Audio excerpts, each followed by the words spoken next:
7:30, we got Akron, who's 0-1, traveling Nebraska, who's 1-0. Nebraska favored by 34.5 points in the Big Ten Network. Ben Finley went 16-38, threw for 139 yards, 0 touchdowns, 1 interception, and a shutout against Wyoming. Marquise Williams had 6 carries for 30 yards, and Sean Patrick had 4 catches for 47 yards. Dylan Raiola went 33-42, threw for 243 yards, 2 touchdowns, 0 interceptions.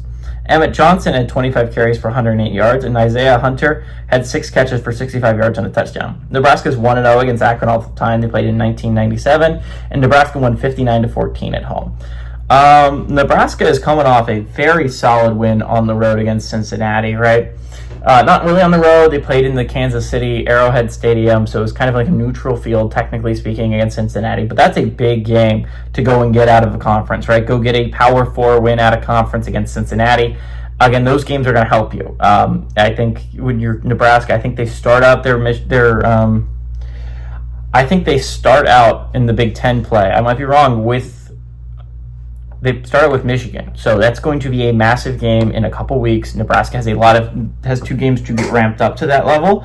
But again, Nebraska was a team that I was talking about earlier with Auburn. I had a list of 12 teams heading into the college football season that I think could be college football playoff teams that were outside the top 25. Nebraska was on that list. I think this is a Nebraska schedule that is very doable.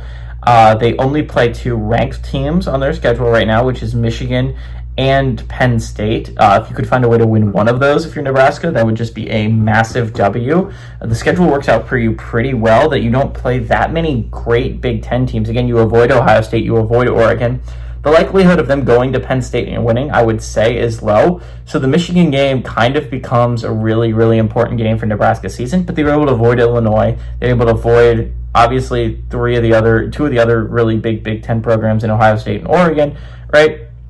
Nebraska's a team, I think, that are outside the top 25 that could make their way into the college football playoff. I think it would take a lot of luck to get there, but I think this is a team that could absolutely do it. Dylan Raiola is a really talented young quarterback. He showed it against Cincinnati. They were able to survive a very close Cincinnati win, but it was a win nonetheless. It goes on your resume. I think they're going to start 3-0. Again, Akron did not look good against Wyoming. It's a rough showing for Akron. Again, this is a big season for Joe Moorhead. They already can't go bowling because of the self-imposed bowl ban because of grades. So I think you have to have a solid season if you're Moorhead, or otherwise you're going to be gone. You've had too long at Akron to not have built a program that's even mediocre if they can't make that next step this year. Nebraska's side of things, again, this is a Matt Rule third-year team. I think this is a very important game to get yourself right, to get some momentum heading into that Big Ten regular season. And I like Nebraska to win, and I like Nebraska to cover in this one.